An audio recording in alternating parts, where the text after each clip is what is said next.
Every time the stock market plummets, two distinct things happen. One investor loses their savings, while another quietly secures their financial future for life.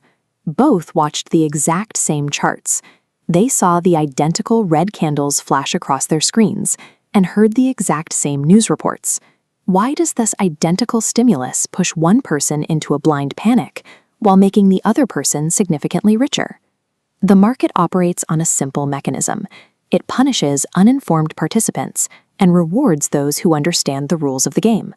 Grasping this hidden psychological dynamic is the only way to stop fear from draining your net worth every time the cycle repeats. Look at a typical crash. The opening bell rings and the market starts in the red. By midday, that decline spirals into a much deeper collapse.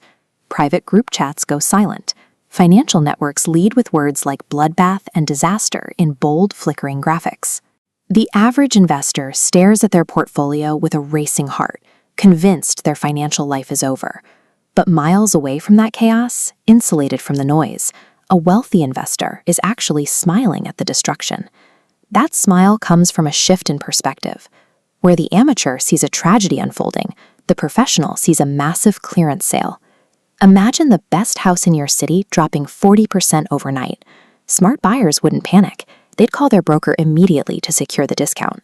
Elite investors know true wealth isn't built during soaring bull markets. Rising prices just make people feel smart. When mass desperation to sell hits the market, asset prices detach from their actual value.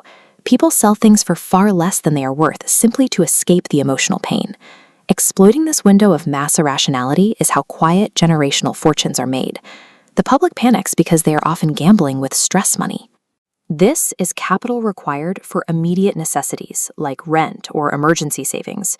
When investing survival capital, every minor chart dip feels like a personal attack. A red candle represents an existential threat to your lifestyle. The wealthy operate with patient money, surplus capital completely separated from immediate needs. This distance grants total emotional control. During euphoria, while amateurs use leverage to chase higher returns, the elite execute a boring strategy. They hoard unencumbered cash.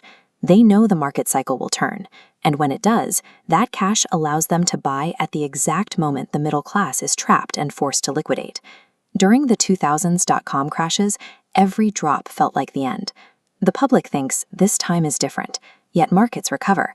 Panicked sellers locked in permanent losses, while buyers multiplied their capital as the cycle turned.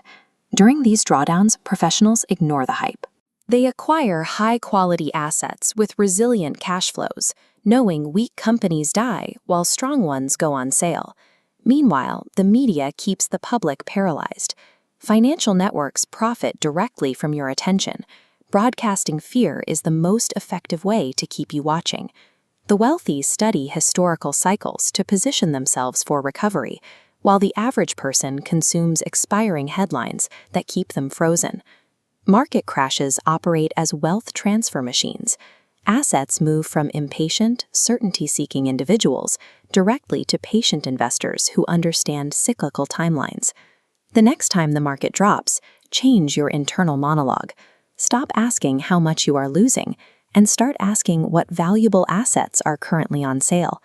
The fear surrounding a crash is incredibly loud, but the actual financial opportunity is completely quiet. In moments of peak distress, one half of the population is liquidating their future. The other half is buying it at a massive discount.